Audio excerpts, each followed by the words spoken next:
बागेश्वर एक पर्ची निकाल देता ट्रेन हादसे के, इनके ऊपर तो केस होना चाहिए कि इन्होंने पर्ची क्यों नहीं निकाला जब इनको पता था। तो क्या बिगड़ जाता। दूसरा हम क्या बात कर रहे हैं, जिसने गर्भवती पत्नी को जंगल में भेज दिया। शिवलिंग के हम पूजा करते हैं, हम उस पत्थर को उठा के और किसी व्यक्ति को निशाना चला के मारे, जाहिर सी बात है भगवान होगे तो क्यों मारने जाएंगे। शादी हम करने जाते हैं, एक तरफ से लड़की के मांग में गले में मंगलसूत्र, मांग में सिंदूर, हाथों में चूड़िया, 10 किलो मेकअप, 10 किलो के लहंगा, काजल, पाउडर, मतलब हर चीज उसको ऐसे सजाया जाता है कि वो इंसान है या मूर्ति, हमें समझ में नहीं आता। दूसरी तरफ जो दूल्हा है वो भाई साहब के शरीर में ना सिंदूर, ना मंगलसूत्र, ना चूड़ी, ना बिछुआ, ना पायल, भाई साहब सबसे दूर। तो ये किसका शादी हुआ? सिर्फ लड़की के। मैडम स्मृति ईरानी ने कहा था कि ये लो चूड़िया, मनमोहन सिंह के उन्होंने दिया था कि ये लो हमारी चूड़िया पहन लो। तो जब मैडम स्मृति ईरानी जी को पता है कि ये चूड़िया अपमान की चीज है, तो मैडम आप पहन के संसद में क्या कर रही है कि आज तक जो व्यक्ति मरा है वो लौट के कभी आया क्या? अच्छा कोई जिंदा सड़क गया क्या? नहीं। फिर ये सड़क नरक की बात हमने ना देखा ना जाना, फिर ये आया किसने? बृहस्पतिवार के व्रत करो तो पति अच्छा मिलेगा, तो हमने वो चीज किया। लेकिन ये क्या हुआ कि जीवन में जाके बिल्कुल अपोजिट हो गया। हमने जिस चीज के लिए किया वो चीज अलग हो गया। धर्म महिलाओं के शोषण करने का चीज है।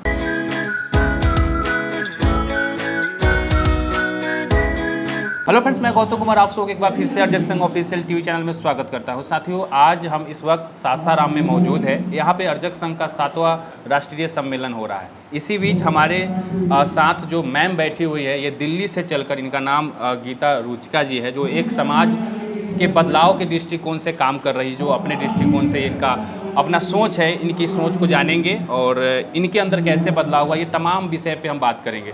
मैम, सबसे पहले आपको अर्जक संघ ऑफिशियल टीवी चैनल पे मैं स्वागत करता हूँ। आप सभी को बहुत बहुत धन्यवाद। अच्छा मैम, मैं जानना चाहूँगा कि आपके अंदर ये जो बदलाव दिख रहा है, जो आपने बदलाव किया है, क्योंकि अक्सर हमारे समाज में जो कर्मकांड है, स्वर्ग नरक के नाम पर हो, भगवान के नाम पर हो, ज़्यादातर महिलाएं इसमें फंसी हुई होती हैं, वो सारी चीज़ों को वो ढोती हैं। आप में वो बदलाव कैसे आया? पहली बात कि शुरू में सारी महिलाएं जो है वो कहीं ना कहीं धर्म से लेकर समाजवाद से लेकर, समाजवाद के मतलब है परंपरा, रस्म रिवाज, तो ये सारा चीज़ लेकर वो पीढ़ी दर पीढ़ी उन पे ना एक पीढ़ी दर पीढ़ी उन पे एक थोपा जाता है कि जैसे मेरा पीछे क्या हुआ मेरे माँ के साथ, तो वो चीज़ें उन्होंने मुझे दिया एक विरासत में कि तुम भी इसी तरीक़ा से आगे डिलीवरी करते जाना।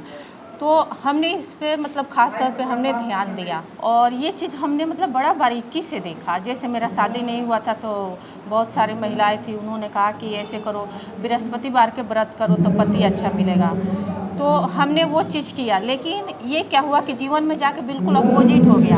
हमने जिस चीज़ के लिए किया वो चीज़ अलग हो गया। तो जिसने बताया हम उसको भी इंतज़ार कर रहे थे कि वो मिलेगी तो हम उससे पूछेंगे, लेकिन वो लेडीज़ भाग गई।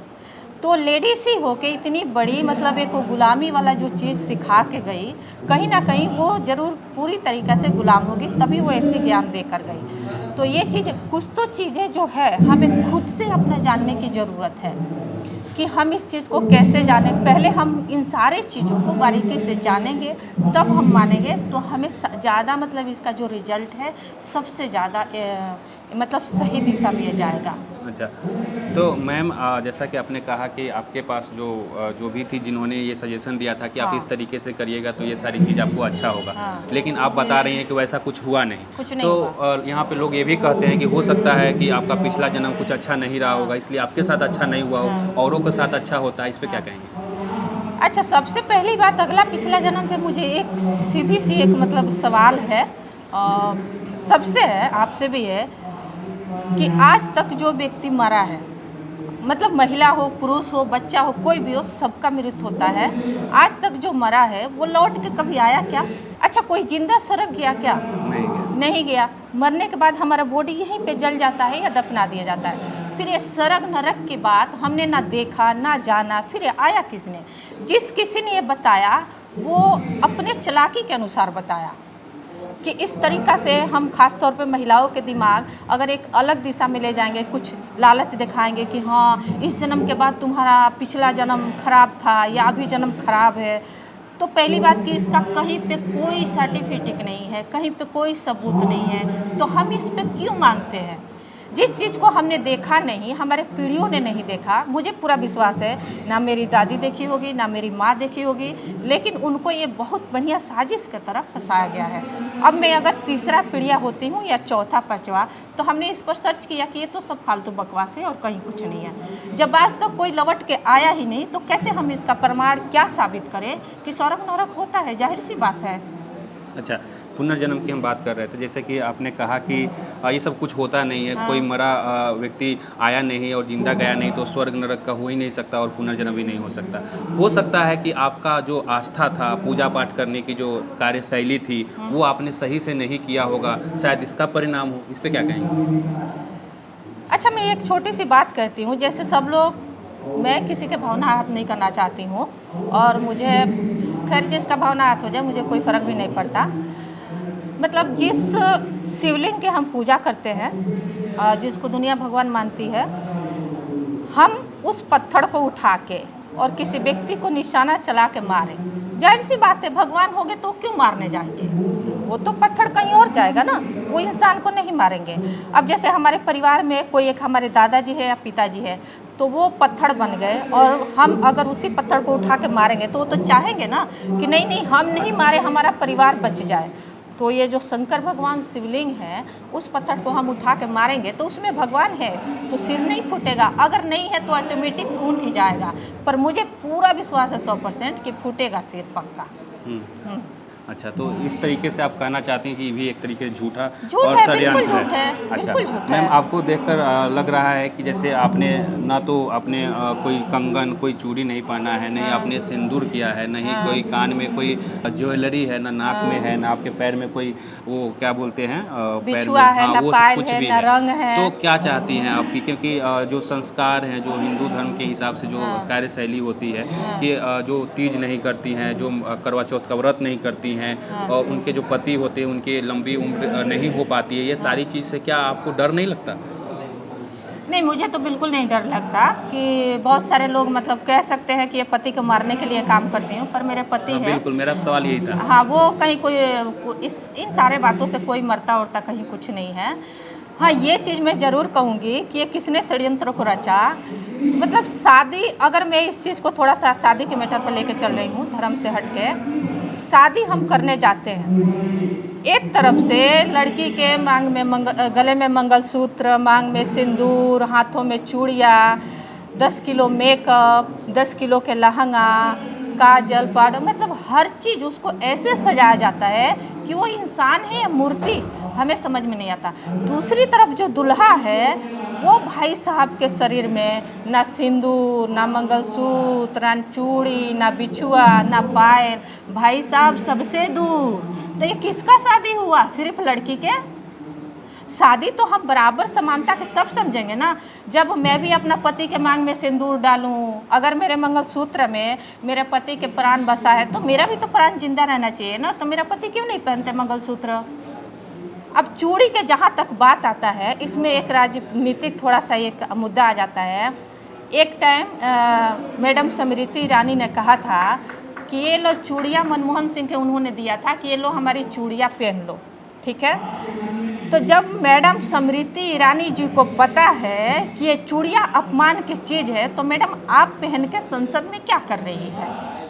सिंपल सी बात है, आपने तो इतना बड़ा मैसेज दे दिया मर्द के लिए कि ये लो हमारी चूड़ियाँ तुम पहन लो मनमोहन सिंह जी, बहुत अच्छी बात है, लेकिन आपने इस गंदे चीज़ को अपने शरीर पर क्यों रखा है?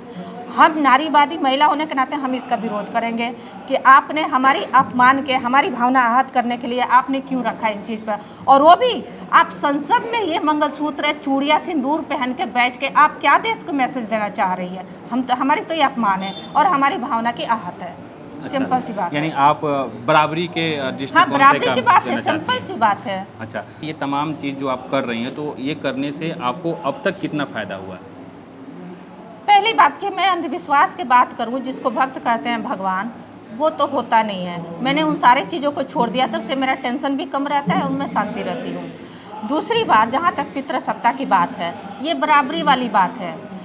और जब बाबा साहब अम्बेडकर कहते हैं, हिंदू कोड बिल कहता है कि महिला पुरुष बराबर है, लेकिन कहाँ बराबर है? आज भी हम कहीं जाते हैं तो पुरुष आगे आके खड़ा हो जाता है, तुम हमारे पीछे रहो। अरे भाई, जब संविधान कहता है कि महिला पुरुष बराबर है तो हम क्यों पीछे रहे? आप भाई साहब एक लाइन में आओ, दूसरी लाइन हमारी चलेगी। सिंपल सी बात है ना, यहाँ नफरत होगा और ना ही ज़्यादा प्यार बढ़ेगा। सिंपल सी बात है, ये तो समझदारी की बात है ना।